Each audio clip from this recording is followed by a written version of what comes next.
Welcome to today's Saturday seminar. It is sponsored by Advanced Innovative Education, which we just call it AIE. And what AIE is it is the lowest tuition in the state for you to obtain your educational leadership certification. So if you're interested in becoming a principal, a leader, a district office person, any kind of leader in education in the state of Louisiana, of course, you have to be certified, and this is an alternative pathway for you to become certified for the state of Louisiana. So if you're interested, when you sign in, they had a question that said, are you interested in AIE? If you put yes, you will get an email right after this, and I will send you more information. We actually have a cohort that will be starting in January. Now, if that's a little bit too soon for you, we also have one that will be starting in June of next year. So I'll send you the information. If you did the sign in and you're like, oh no, I didn't know what it meant, now I want more information, then you can just shoot me an email. You see where it says contact Educator Alexander at gmail.com. So you can just send me an email and I will be happy to respond with the information. So that is who is sponsoring our session today. At the end, we will have an evaluation, educatoralexander.com/evaluation. You can also go to the web links box at the bottom and click evaluation and click browse to. I like to say this in the beginning just in case anyone has to leave. I want to make sure that you please fill out the evaluation. The sign-in and the evaluation will both be cut off right after this session. So I want to make sure that you do the sign-in and at the end do the evaluation right after this session. Okay, well today we're going to talk about ISLLC Standards and how you can be a successful leader through the ISLLC Standards. I'm actually going to share my screen so we can look at the PowerPoint. Okay, so today we're going to talk about successful school leadership through the ISLLC Standards. If you have a question, I will answer all questions at the end, simply because while I'm in PowerPoint mode, I cannot see your questions. So that's the only reason I'm waiting till the end. But you are welcome to discuss things through the chat box and talk to each other. You're very, very welcome to do that. So again, we're looking at successful school leadership. So who is ISLLC? Who are these people that make the standards? It is the Interstate School Leaders Licensure Consortium. That's what ISLLC stands for. And they have created standards developed by the Council of Chief State School Officers in collaboration with the National Policy Board on Educational Administration. And the whole point of the ISLLC standards is to help strengthen preparation programs in school leadership. So that's the whole point of your ISLLC standards. Now, if you hear well, the ISLLC standards have been updated, there's more than 6 of them. That's because you're thinking of the standards for 2015. They have the ISLLC standards for 2008 are the ISLLC standards that we cover, and they're the ISLLC standards that your SLLA test covers. The standards for 2015 have not been, they are not tested at this time. And also, ISLLC is not involved or mentioned in the standards for 2015. So you notice it says ISLLC for 2008, but not ISLLC for 2015 because they are not actually involved in the standards for 2015. So if you do have access to this PowerPoint on the resources page, but if you happen to click on that link, it will come here and it shows you, even though it says 2007, they're really 2008, but it shows you the difference between the standards. So you see standard 1 is pretty much the same, but once you get to standard, well, it's not with the functions, you have a couple of extra functions. But when you get to standard 2, you see that the name has changed. Now, what it's about is a little bit the same, but you see the name has changed. Standard 3 and 4 and 6. Okay, you see that, 4 and 6. Standard 8 pretty much covers what Standard 3 covers now. So you can see it's a little bit different. So I'd like to show you this just in case you are studying for the test or anything like that. and you see, oh, there's 10 standards, or 11. There's not 11 standards. Those are the 2015 standards, not the 2008. So we're actually going to be going over the 2008 standards. Let's jump into it. How we're going to do this is we're going to look at each standard. We're going to look at what the standard says, a one-word snapshot, if I had to just say the standard in one word, a really critical question to think about the standard, and then we're going to get into the nitty-gritty. How does this administrator look? If this administrator follows Standard 1 and understands Standard 1, how does that administrator look? And that's what we're going to look at. So Standard 1 is a school administrator is an educational leader who promotes the success of all students by facilitating the development, articulation, implementation, and stewardship of a vision of learning that is shared and supported by the school community. What does that mean? How can I put it in one or two words? It's all about vision. That's your one word. Okay, if you took that to two words, it's all about having a shared vision. What does that really look like? Well, if you really question it, as a school leader, how do you develop and facilitate the implementation of a shared vision? Notice the key word is implementation. Not just how do we create a shared vision and then, put it on the wall. How do we actually implement this shared vision that we create? So let's review some dispositions. What does this mean? This means that if you are that administrator, because remember, this is not just about the ISLLC standards, but it's how do you become a good administrator by following the ISLLC standards. So if you are that administrator, what do you truly believe? What do you value? If you are a strong administrator in Standard 1, you believe and you believing and you value and you're committed to, and you're committed to every student can learn. And you're committed to making sure that every student learns. You're committed to having that collaboration with your stakeholders. You cannot have a shared vision if nobody helps you create the vision, if nobody understands the vision, if nobody knows how to implement the vision. That's where that shared word comes in, the shared vision. You're an administrator that has high expectations for all, not just for your students, not just for your teachers, but for everyone. You examine your assumptions and your beliefs. That is crucial for a shared vision. You need to examine, what are you assuming about your school? What do you believe about your school? Even those little prejudices that we all have. Start examining those and seeing how you can change that. And then you really believing and are committed to continuous improvement using data, using evidence. You're not just saying, "Ooh, yesterday was better than today because we didn't have a fight." You're interested in that continuous improvement using the data to back up. Are you really improving?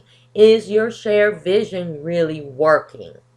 So if you can say yes to these things, then you are doing okay as a leader, if you're already a leader with Standard 1. But let's again dig a little bit deeper.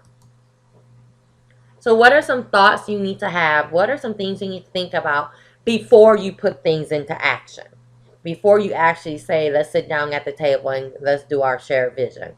So a couple of things. One is you want to ensure that your vision and goals actually are measurable, that you have high expectations for all students and educators. So you want to ensure that you have SMART goals. Okay, that you're not just putting fluff into your shared vision. Do you have goals that you can actually measure? Do you have high expectations?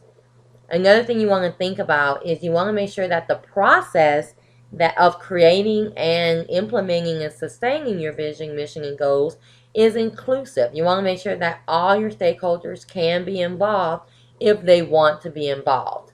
That you're thinking about your common understandings and your general commitment among all of your stakeholders. You don't want somebody to feel like, well, you're making me put this vision into place, but it's really not shared. I don't share in this vision. Last but not least, you want to ensure achievement for all of your students. How do you do that? By guiding the development and implementation of your shared vision. If your shared vision does not create high student achievement, then your vision is off. Like, why is that your vision? If your vision doesn't lead to student achievement, why is that your vision? So you need to think about that before you start taking action. That my vision, our shared vision needs to do this. And then you need to think about 3 real world actions. When I do this in person, we have a discussion at this point. It's kind of hard to do that on a webinar. But if, again, I can't see all of your discussion, we can definitely discuss amongst each other. What are some real world actions? What are some things that me as a leader, I'm standing up in the front of my school, what are some actual actions I can take to do this? So this is, again, where we would discuss, but I'm actually going to give you the answer. So 3 real world action examples. 1, verify that all your goals are SMART in the vision. If your goals are not SMART, you need to change your vision. Create that committee of stakeholders. That's something you can do today. Go and get those stakeholders involved. And then create action steps for the implementation. Don't just say, okay, we have a shared vision, we're done, let's hang it on the wall, woohoo. What are some action steps to show that we are actually implementing the shared vision? Action steps. Okay, we're going to do this today and this tomorrow. Creating those action steps. Moving on to Standard 2. And please keep your questions because I definitely want to answer them. Standard 2 is a school administrator is an educational leader who promotes success of all students by advocating, nurturing, and sustaining a school culture and instructional program conducive to student learning and staff professional growth. One worded, what is this really saying? We need a good school culture. So the major question for this one, as a school leader, what processes do you use to develop an effective teaching and learning environment? How do you create an effective school culture? Let's look into that. Dispositions. What does this leader believe? A leader that is strong in this, what do they honestly believe? They believe learning is a fundamental purpose of the school. Why are we all here? We're here to learn.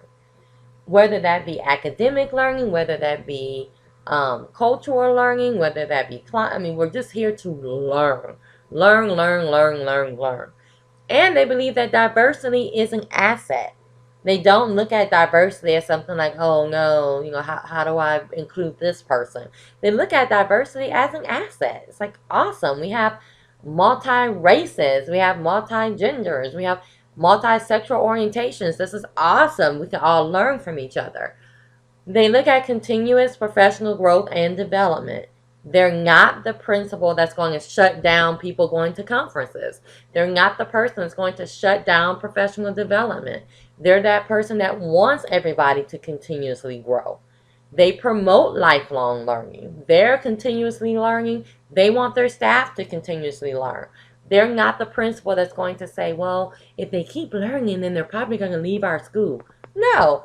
I want you to grow. I want you to eventually, if you want to leave the school because you have a better opportunity and you're now going to become a leader, that's awesome. That's what I want you to do. I want you to continuously learn. They, of course, look at collaboration with all stakeholders, and they have high expectations for all. And their number one goal is student learning. That's what it's all about. The principal that has this outlook creates a good school culture. So what do you need to think about as this leader before acting? You want to think about ensuring a strong professional culture that supports student learning and shared commitments in the vision and goal. And I know I'm sounding like I'm begging, but it's just, this is what we need in education right now. Okay? And you want to look at Okay, I'm seeing a couple of messages pop up. You want to think about having that improvement of achievements for all students by requiring that all educators know and use, not just know and use a rigorous curriculum. What is rigor? Rigor is meeting national and state standards. So you want to make sure that student achievement comes from your teachers knowing what they need to do, that they know how to make a rigorous curriculum, they know how to implement a rigorous curriculum, they have effective instructional practices, and they individualize success for every student. You're going to make sure that your teachers know how to do this and feel comfortable doing this. And last but not least, things you need to think about before you take action is that you want to improve achievement and close the achievement gaps by ensuring that appropriate sound use of assessments, those calming assessments, performance management, accountability strategies are used to achieve the vision, mission, and goals. So you're going to make sure that your teachers understand why they're using calming assessments, that they understand how to use a calming assessments, that they understand how to manage their classrooms, they understand why they are accountable and how to use accountability strategies. Making sure your teachers, making sure your students know what to do and know what they need to learn builds that good culture. Because your teachers don't feel like they're just sitting there on an island and they don't know what to do and they don't know how to learn what to do. That's how you start building that good school culture. So again, this is where we would stop and discuss, which is kind of hard on a webinar. But let's look at some 3 real world actions. So you're going to provide that PD for your staff. It doesn't have to come from you. You have staff on that campus that can provide PD. You have people in your district, at your district office, at other schools that can provide that PD for your staff. And of course, you can bring people from outside to provide that PD and allow your staff to grow. You're going to provide a meeting time for teachers with a clear purpose. You're not just going to have PLCs to say we're having PLCs. You're not just going to have PLCs to say, oh, share student work. What kind of student? Like, why am I sharing? Like, what am I supposed to do? You're going to have a clear purpose for why these teachers are meeting. You're going to provide a time for them to meet and a clear purpose. And then you're going to help them create those rigorous calming assessments. We are past the time where grades really tell us what's going on. I could be having my students color all day, and that's why they're making A's. You can have an actual rigorous curriculum, and that's why they're having C's and D's. But those calming assessments are going to tell us what's really going on. Because once we give them that test that is directly linked to the standards, once we give them that test in both classrooms, my students are probably going to fail it because I've been having them color all day. And then the question is going to come up is why they're making A's in class and they're failing the common assessment. It's because your lesson is not rigorous in that classroom. And I know I used to be in the classroom, guys. I know those common assessments and you just want to bang your head against the wall. But that's the point of them. It really does show who is teaching what. And I'm sorry, I get passionate. I'm sorry. All right, moving on to Standard 3. I get passionate about our leaders being good leaders. Standard 3. A school administrator is an educational leader who promotes the success of all students by ensuring management of the organization, operations, and resources for a safe, efficient, and effective learning environment. This is the part of being a principal. This is the part of being a leader that people don't usually see. When they say, well, why are you in your office all day? It's usually because you are handling Standard 3. This is all about operations of your school. This is the stuff that people don't see. Major question. As a school leader, what practices, processes, and procedures do you use to create an effective and efficient learning environment? Just like you have to manage your classroom, I have to manage the school. Some dispositions. What does this principal that's really good in this, in Standard 3, what do they honestly believe? They believe in a safe and supportive learning environment. Safe. Safe. Do your students feel safe? Do your teachers feel safe on this campus and supported in their learning environment? They believe in collaboration with all stakeholders. You notice how that comes up in every one, right? Equitable distribution of resources. One teacher doesn't have all the resources while the other ones just fall by the wayside. Usually, and I know we want to say, oh, rich schools have everything, but usually when you're looking at classroom by classroom, sometimes the resources all go to the failing classrooms. And then the ones that are like, oh, you have the honor kids don't get the same resources.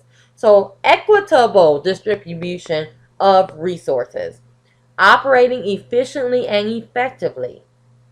What's your bell schedule? How do people sign in? Do they sign in at all? Do teachers stand by the door? Is there someone in that dark corner?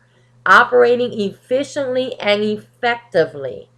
And then management and service of all staff and student learning. Not just student learning, but staff learning as well. Some thoughts. What does this leader have to think about before putting in some actions? They need to think about, how do I distribute leadership responsibility? I want to stand up and just run around the room when I say this. How do you distribute leadership responsibilities? I go in schools and I just smell leadership on people, but they're never asked to participate. I go in classrooms, I'm like, this teacher is a leader. What are they? Are they leading a group? Are they leading the PBI? What are they doing in the school? Oh, they're doing nothing. They're teaching, which is awesome by itself, believe me. But the principal and the leadership is not distributing these leadership responsibilities. You have to build the leaders on your campus. So how are you going to distribute those leadership responsibilities and supervise them as they go? Establishing an infrastructure for finance and personnel that operates in support of teaching and learning. Principals have a budget. I know you go and they say they have no money, so you think they don't have a budget, but they do. They have a budget that they have to keep up with, that they have to buy things out of. And again, Standard 3 is the one, I call it the silent standard, because people don't see you doing this. And then they're thinking, oh, he's just drinking Cokes in his office. No, I'm handling the budget to make sure that you have a job next year. So this is the silent standard. People don't really see this or think about it when they become a principal or a leader. Ensure a safe environment by addressing real and potential challenges to the physical and emotional, not just physical, and emotional safety and security of students and staff that interfere with teaching and learning. If a student has a breakdown, what are the procedures? That door that's in the back that's always open, how do we lock that down so people aren't coming on our campus from 5 different access points? Do we want to have wands, and do we want to have metal detectors? All of this, thinking about the physical and emotional safety. Do we have a nurse? Do we have a social worker? How do I get in contact with them? If we have a death in our school, how do we handle that? Thinking about all of these things is what a leader has to do. And you need to think about them before taking action. And this is where we would discuss looking at the real world examples. What are 3 things you can actually stand up and do today?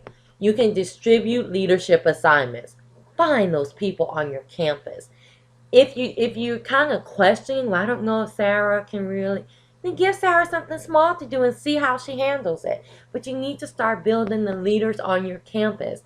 All of the leaders on your campus shouldn't be in the front office. That's why I don't say principal, I say leaders, because there are leaders on your school that don't have their principal certification yet. Develop and implement an observation plan. How do you know what's going on your campus if you're in your office all day long? As a leader, I'm telling you now, you might as well just, I don't know how to say this in a nice way, but your life becomes you being a leader. You do your personal stuff after school. And when I say personal stuff, I don't even mean personal like your family. I mean the finance and the budget. You're doing all that after school. During school, you are out. You are about. You are in those classrooms. You're seeing what's going on your campus.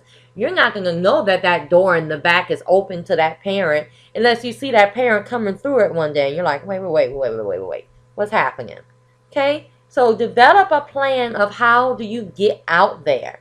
And then, you know what? Everything's quiet. Yeah, go in your office for fifth period and try to work on the budget. Okay? And then develop and implement plans to handle building and personnel issues. When that teacher goes crazy, how do you handle that teacher? You should already have a plan into place.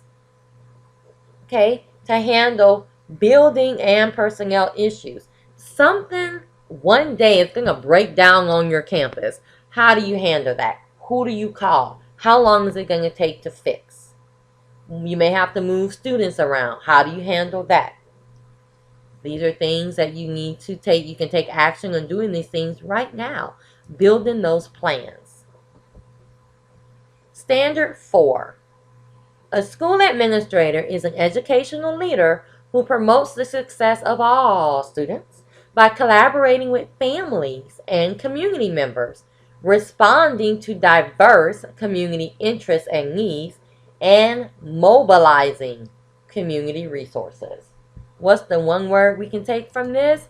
Stakeholders. You're making sure that your stakeholders are involved in your school. Major question. As a school leader, how do you build relationships with your students, staff, parents, community and building leaders, and your surrounding community? Not how do you just reach out to them, not how do you say, oh, you can be involved. How do you actually build those relationships with them? Where they're not just involved, but they feel like they're involved. They feel like they're important. They feel like their voice is heard. Some dispositions, a leader that's really into this and doing well with this, what do they believe? They have high standards for all. Not just for my students, not just for my teachers, but for my community, for my parents. I'm going to have high standards for you. I'm going to say you are going to come to parent night. You're going to come to that parent meeting. Because I have high standards. And when you don't, I'm going to come talk to you about that. Because I have high standards for you. I'm not just saying, well, parents are just, they're busy. They're just not involved like they used to be. No, ma'am. I have high standards for you. So you're gonna get sick of me. Because you're going to get that phone call when I don't see you at parent night. Or I don't see you at that parent meeting. Because I want to know what's going on. Why are you not committed? Why are you not involved? I need you. You are important. I need you involved. Including family and communities as partners. Respect the diversity of family composition. I'm going to respect the diversity of what's happening in our community today. And then you believe in continuous learning and improvement for all. Some things you need to think about before acting on Standard 4. You need to think about extending the educational relationships to family and community members to add program services and staff outreach and provide what every student needs to succeed in school and life. We're not just doing the norm at my school. Okay? We need to involve the families and community members. We need to add programs and services for them too. Do you have a parent resource center? Do you have a place where parents can come and say, I don't know how to use Microsoft Word. How do I use it? You know what? You sent me that email, but I don't know how to open email. Can you teach me how to do it? Do you have those resources where parents feel comfortable to come and learn something? Or community members? How do you respond and contribute to the community's interests? Get you and your students out of your school. Go into your community. You can't keep asking the community to come to you. You can't keep asking the community to provide Cokes for your party. Okay? Go out into the community and see what the community is interested in. Serve the community. Go and serve the homeless. Go and work at the food bank. There's a bunch of different things you can do. But just go out into the community and see what the interests are. What does the community need? How can you serve your community? Last but not least, maximize your shared resources among your school district and communities that provide key social structures and gathering places and the rest of that. Maximize those resources. Sometimes you have companies that are out there just saying, well, I hope a school would come to me. We would love to be involved. We would love to help with their engineering program. Companies complain about education all the time, that we're not teaching them the skills they need in the workplace. Well, you know what? Come to our school and show us. What do we need in the workplace? What aren't you seeing? Well, you know what? We're not seeing students who know how to collaborate and work on a team. Come help us with that. Come give us some skills. Come into our classrooms and maybe teach a lesson. Use those resources. Maximize those shared resources. This is where we would discuss 3 real-world actions you can actually take today. Number 1, communicate with the community about their needs to build their relationship. Again, if I work at the Exxon plant, I shouldn't only hear from you when you want something. Call me and say, hey, is there anything we can help you out with? Are there any skills that you've seen that your workers are lacking that we can deal with in middle school? Let's start having that conversation. Number 2, create a calendar of community events to participate in. If you know that the party is on Saturday, then you should know what's happening on Wednesday in your community too. Okay, what's happening that maybe you can get into as a school.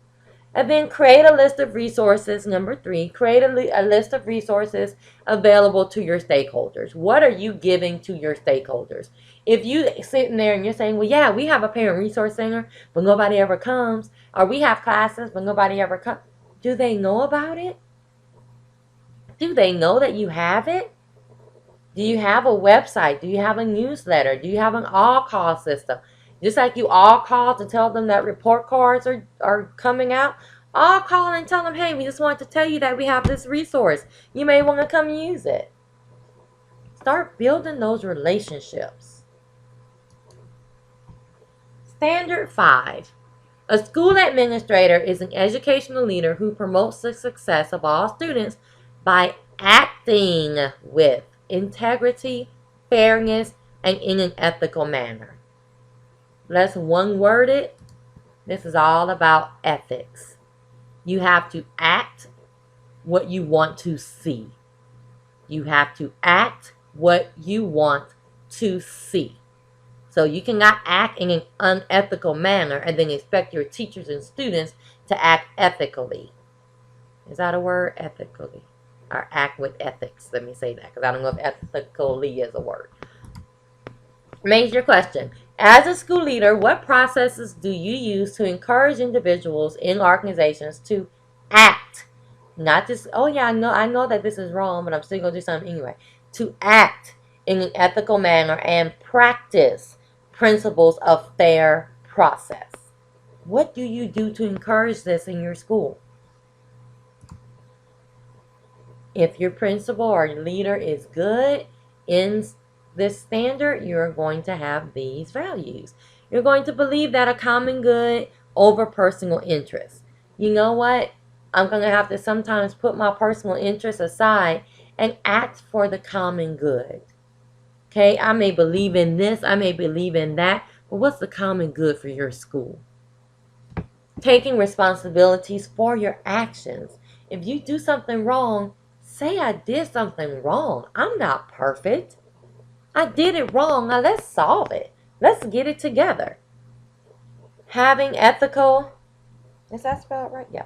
Ethical principles in all relationships and decisions. Okay? You're not liking one person over the other. You're being ethical in all relationships and decisions. You're modeling high expectations. People are looking at you when you are a leader. Whether you think so or not, they're looking at everything you do. Just like your students are looking at you as a teacher, the worst thing in the world is when I hear a teacher talking about a student or talking about a situation when there are students anywhere near you. They are listening to what you are saying. I don't care if they're 3 miles away from you. They are listening. So instead of talking negatively, Why don't you talk positively around them as a leader and as a teacher? Why don't you go to the other teacher and go, you know what Johnny did today, girl? He aced that test. I'm so proud of him. I promise you they're listening. And that's going to get back to Johnny. Just like when you say, oh, Johnny was smelling in class today. That's going to get back to Johnny too. If students are anywhere around you, they are listening. The same thing when you become a teacher. Whatever you do, become a leader. Even if you're a teacher leader, somebody's looking at what you do. Model those high expectations. And then continuously improve your knowledge and your skills. If you think, you know what, baby, I'm done. I'm the best I can be. It's time to move positions. It's time to move. Because maybe you are the best you can be. But then it's time to move. It's time for you to go learn another position. Because that means you cannot learn anymore. What are some thoughts that you need to have before action? You need to think about, how do I demonstrate the appropriate ethical and legal behavior? How do I demonstrate that? How do I show this decision is better than that decision? Mainly by modeling. But how do I do that? How do I demonstrate my commitment to examine my personal assumptions? We all have prejudices. We all do. How do I examine that? How do I demonstrate that I'm examining that and that I'm changing for the common good? You may not change what you truly, personally believe, but what's for the common good? Then you're performing, how do I perform the work required for high levels of personal and organization performance, including acquiring new capacities needed to fulfill responsibilities, particularly for high-stakes accountability. So how do I perform the work required? How do I actually do the work to have those high levels of responsibility in my school? How do I perform that work? How do I get teachers? Because we always say, oh, everybody needs to have high standards. Everybody needs to have high accountability. How do I get that? How do I perform the work to get that from my teachers? We will have discussion. And let's look at our 3 real-world actions. Number 1, create those professional development or just those opportunities to review and eliminate negative assumptions. We all have them. We all look at a teacher or a student or just a person and go, ooh, but she must be blank because she has blank. She must be this way because she has a tattoo. She must be this way because she has her hair in that style. She must be this way because she's wearing these clothes. Let's look at these assumptions that we have about people and see, how do we change those assumptions? How do we be more open? How do we be more ethical? How do we change the assumptions we have about poverty? How do we change the assumptions that we have about SPED students? How do we change these assumptions? And if we sit there and go, well, I don't really have you're lying to yourself. You are lying to yourself. Look at those assumptions, review them, and see, how do I eliminate them? Create ways to self-evaluate yourself on a continuous basis. If you aren't continuously asking, how can I do that better? How could I have done that better? How do I be better tomorrow? You need to have another profession. You need to continuously self-evaluate yourself. And then create your own plan for your PD. Because you know what you need. Especially when you start looking at those assumptions and things like that, you're going to know, you know what, I need a PD on poverty and how to deal with students coming from poverty, because I just don't quite understand it. And you know what, I used to blame Johnny for coming hungry every day, but now I realize it's not really his fault. He's a child. But I still need to kind of understand that. So I need some PD on poverty. But guess what? You know what? This year, they don't have any PD on poverty. So what you need to do is create your own plan for PD. Bring that to your leader. If your leader shuts it down, see how you can get that PD on your own. You are a professional. Create a plan for your own PD. As a leader or teacher, whoever you are. Last but not least, our last standard, Standard 6. A school administrator is an educational leader who promotes the success of all students by understanding, responding to, and influencing, that's always a hard word for some of our leaders, influencing the larger political, social, economic, legal, and cultural context. Get involved is what this is saying. The one word is global. Education doesn't stop at your school door. Education doesn't stop at your district door. Education doesn't stop at the State Department. Education is global. How do you influence education in a global way? Major question. As a school leader, how do you begin and maintain an open dialogue with all your stakeholders, affording yourself an opportunity to benefit from a variety of ideas, values, and cultures? So how do you have the open dialogue with people all over the world about education and then benefit from their ideas, values, and culture? This administrator believes in and advocates for children and education. You remember that influencing word? That's hard for some people. But as a leader, you have to advocate for your children. You have to advocate for education. How are you going to be an influencer in education? How are you going to influence policies? Some of us want to kind of cover our ears. Oh, we don't want to hear about policy. But policy is going to affect what your students do. It's going to affect what your teachers do. So why not get into the game of influencing the policy? How do you uphold and improve laws and regulations? How do you eliminate those barriers to achievement? And how do you build on diverse social and cultural assets? Because diversity and different cultures is an asset to your school. Some thoughts, some things you need to do before acting. Think about how do you improve, I was looking at improve and broader at the same time. How do you improve the broader political, social, economic, legal, and cultural context of education? How do you get involved? How do you advocate? How do you do that? So you need to think about that before acting. What's going to be my role in this? How do you contribute to the policies and political support for excellence and equity in education? How do I work to make sure that the poor has what the rich does, and the rich has what the poor does, and the medium have what they have too? Not just my school, but how do I make sure that there's equity in education? How do I work with policymakers to inform and improve education? How do I do that? How do I even talk to these policymakers? Start thinking about that before you take action. This is where we would discuss. And then some examples of what you can do today. Join and actively participate in educational committees. Are you a part of your educational groups? If you're a math teacher, are you part of the math group in your state and in the nation? If you're English, are you a part of your English group? If you're a leader, are you part of English committees and English groups? You need to be a part of more than just what's happening in your classroom and more than just what's happening in your school if you really want to be a leader. Because you don't know everything, so you want to learn more, and then you want to give and share your knowledge too. So you want to join and actively participate. You want to advocate for your school. Look around and see what your school needs and start asking people for it. How can I get it? Don't just sit there and go, oh, you know what? I wish that pipe would stop leaking. I've put in the work. No, advocate for your school. Fight for your school. Go see who you need to. I don't care if I need to talk to the superintendent. I don't care if I need to talk to the state superintendent. Who do I need to talk to get this done? Advocate for your school. Last but not least, create action steps for getting more involved in policy making.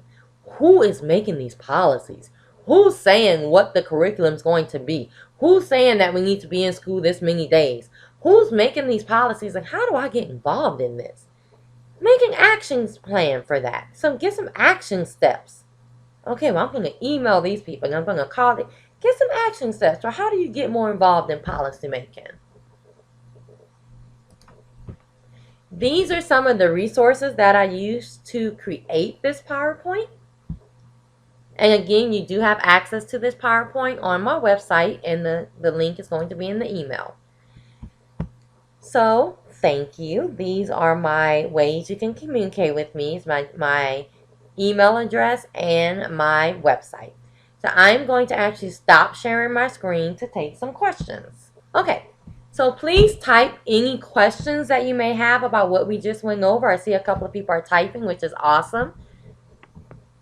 And then I'm going to definitely answer the questions. If you came in late, which I think we had 28 when we started, and now we have 35, which is completely awesome. Please make sure that you sign in. That's the only way that you're going to get the email with the resources. That's the only way you're going to get the the certificate. And it lets us know how many people were here and if we need to do this again. So please make sure you sign in. I'm going to leave the sign-in screen up while I'm taking questions.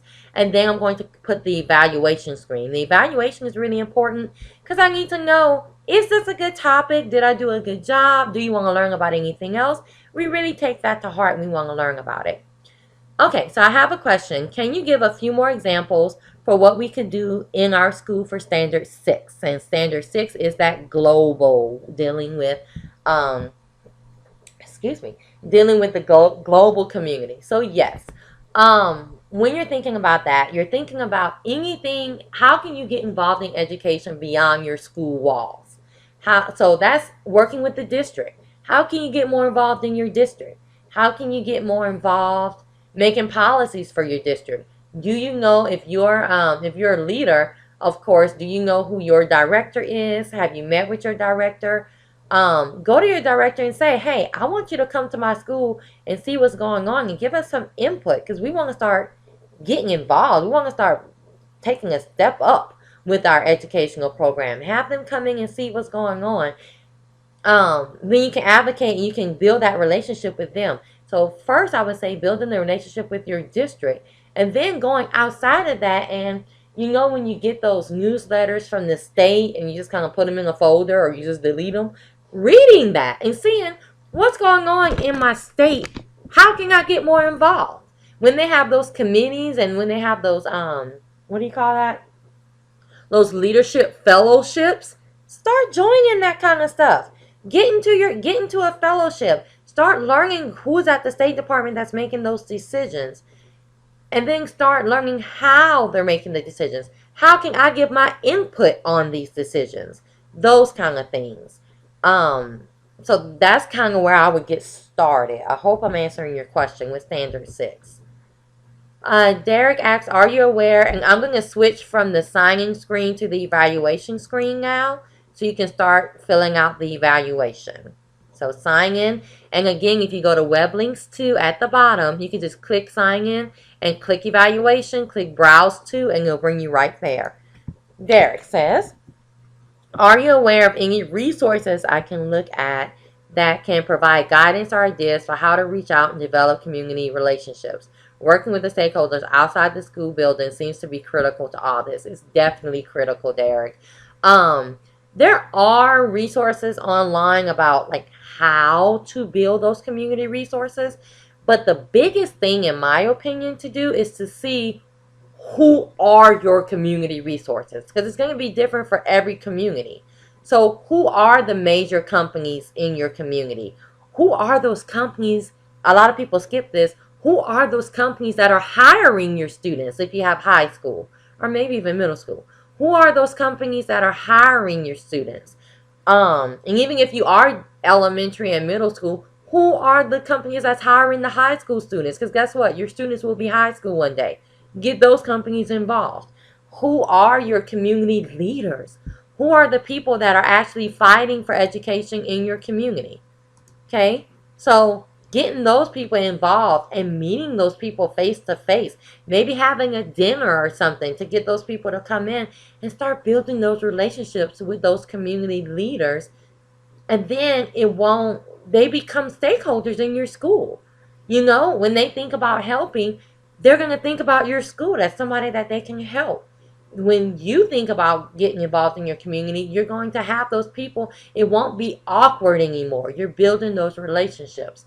So that's where I would start, Derek, is to actually see who are those key people in your community.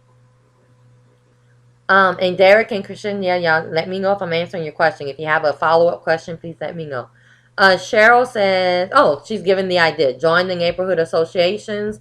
nearest your school, if there are any, and attend meetings and getting to know the neighborhood leaders. That's a great idea, Cheryl. What one of my schools did when I was in Cedar Hill, Texas, at the beginning of the school year, we actually all of our teachers got on a bus or a couple of buses, and we went out into different communities, and we actually like knocked on doors and gave them information about our school. At first, I wasn't too happy because I don't like to walk and I don't like to be outside. But when I kind of saw the impact of it, people were like, even people that didn't have kids or didn't have students in the schools were like, oh, this is kind of cool. Thank you. Like they took the little pamphlet we gave out and were like, I kind of like this. I like that y'all are getting out into the community and actually sharing information about your school. Now, sometimes it was a little awkward. Like people would look at us like, why are you at my door? But, we got a lot of positive feedback in the community about that.